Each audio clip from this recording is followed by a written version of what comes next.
Tidal River. It also has salt water in it, or brackish water. We call brackish river. Very salty. Because we're only 3 miles from the open Atlantic, folks.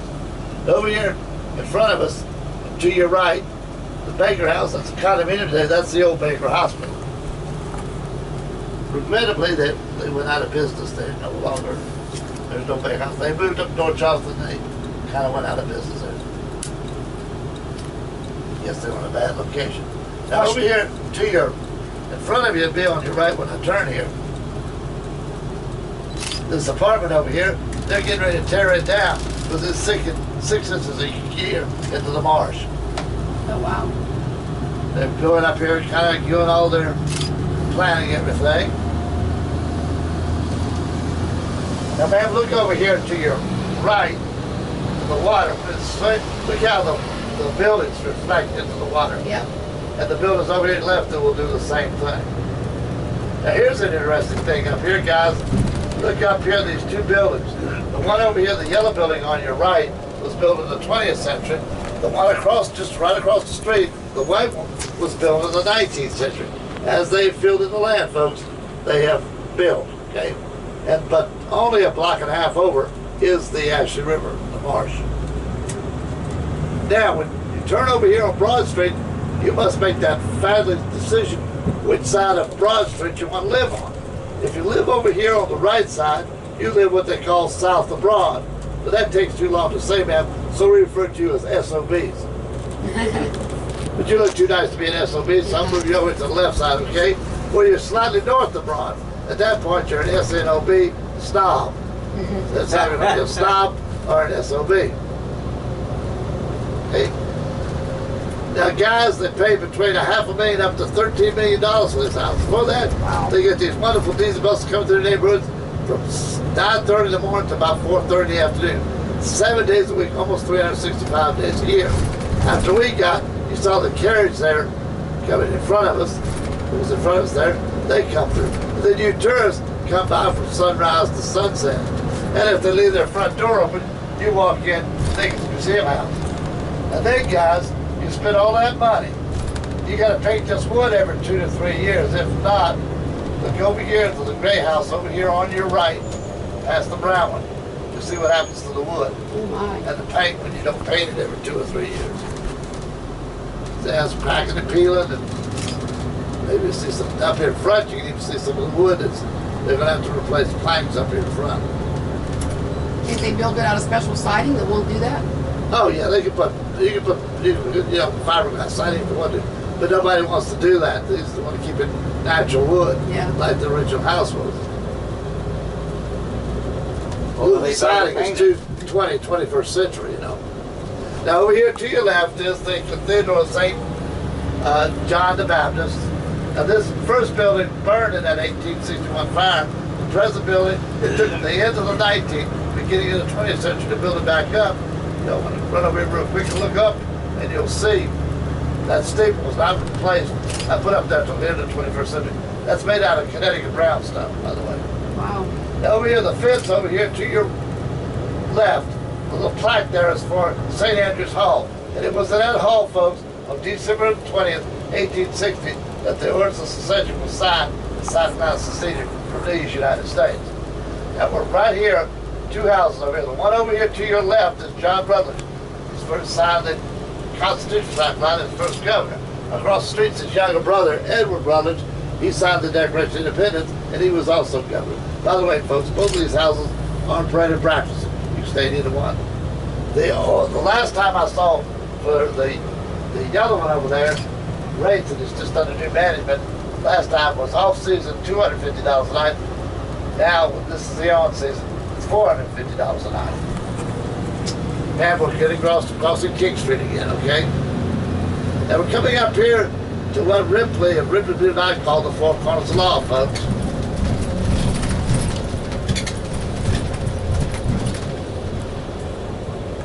And we're going to see why he called this the Four Corners of Law.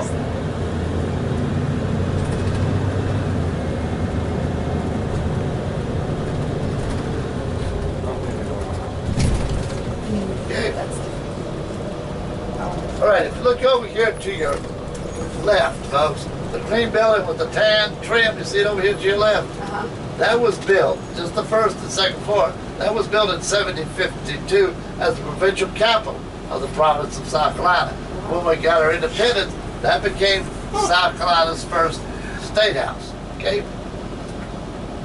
Was there until 1788 when they voted in the legislature to move the capital from here in Charleston, 100 miles to the east, Fort Gabby, today known as Columbia. This building was mysteriously burned inside after that, shortly after that, and they rebuilt it back and added another floor and it became Charleston County Courthouse. It stayed that way until Hugo blew the roof off of this building, and when they restored it, they took it back to the way it looked in 1788. Both inside and outside, guys, okay? Both inside and outside. And if you chance, this is open from Monday through Friday, 9 to 5, because today it houses the probate court for the county of Charleston, okay? The probate judges have a tough one, but even the courtrooms for the probate court for are been done like they would have been in 1788, not like they're today. Very nice. Get a chance to put that building. It's a little security because the judge on the top floor, but just minor security.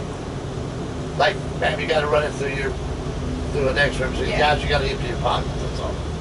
All right, coming over here to your left again, the white building. This was built early 1800s as the National Bank of the United States. But that bank went under in 1818. And shortly after that, guys, the city of Charleston purchased that building. It's been one of William's daughters. And on her wedding night, ma'am, she found $75,000 on her wedding night pillow. And with that money, the Carriage has built the structure you see over here to your left. This is number 2 Meeting Street Inn. And ma'am, it has some of the prettiest Tiffany glass windows you want to see in a house. Right over here to your left. And guys, over here to your right is William Fiddleton's townhouse. His manor house, guys, is at Middleton Place, his rice plantation, which is 15 miles up the Ashton River here. And thanks to the Yankees, only one of the 3 buildings is left of the mansion house, the manor house. But his townhouse here is still left intact, and it was sold this winter to a couple as a fixer-upper for $4.2 million. Wow. Next to it is the... It'll cost more than that to fix it up. Yeah, but they'll sell it back for $6-7 million. Yeah, obviously. Number 20 is the Battery Carriage House Inn, another bread and breakfast. But all along here, it's location, location, location. Over here to your left is White Point Gardens.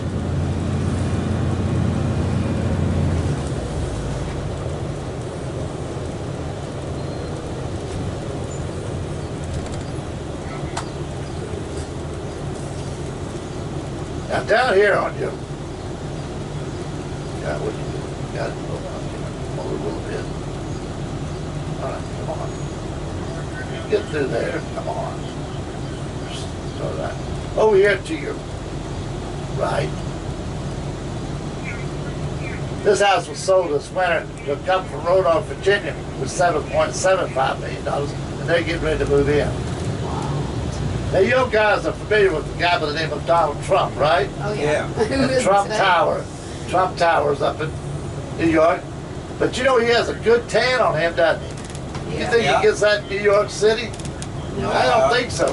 He probably gets it down at his resort down in Florida called Durrell, the Durrell Country Club. Yeah. Well, he's just following, sir, an old tradition starting back to the 1920s. It was back in the 1920s, flying the Middle Railroad from New York City to Miami, Florida. And halfway down between New York City and Miami is Charleston. So they were tired of riding the train. They'd want to get off here, and they did.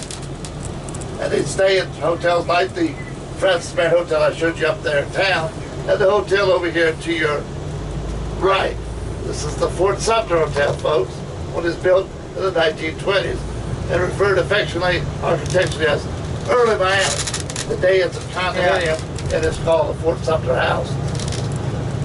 In front of us, folks, is the Ashton River.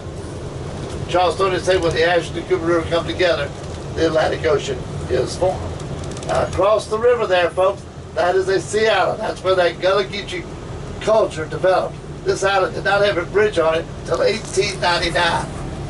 And even in the 20th century, folks, they had more boat traffic come out of that island than they did. If you look over here to your right today, you'll see the James Island connector. Because a lot of people live on James Island, but they work here in the city of Charleston.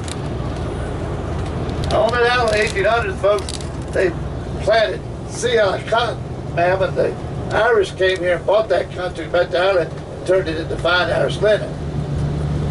Now, on that island today is McLeod Plantation. It's the only sea island cotton plantation that I know is open to the public.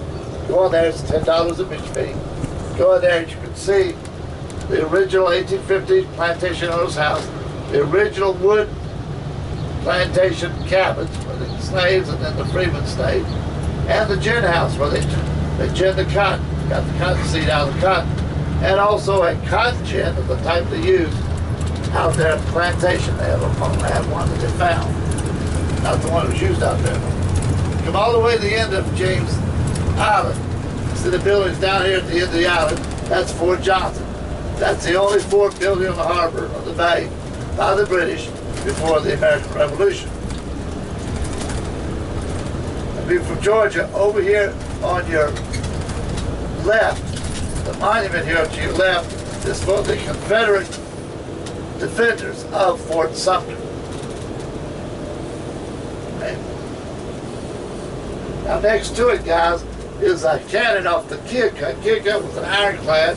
We probably call it battleship today, modern day, but an ironclad. And it attacked Fort Sumter. It was hit 90 times before it finally sank. But we saved the cannon. Now next to it is a monument to Mr. William Moultrie. And he's why we have the palm tree on our state flag. So we're going to go up here on the high battery here, folks. We're going to talk about the flag, about Mr. Moultrie, and then we're going to talk about Fort Sumter, okay? We get out here, kind of stretch your legs for a while, okay?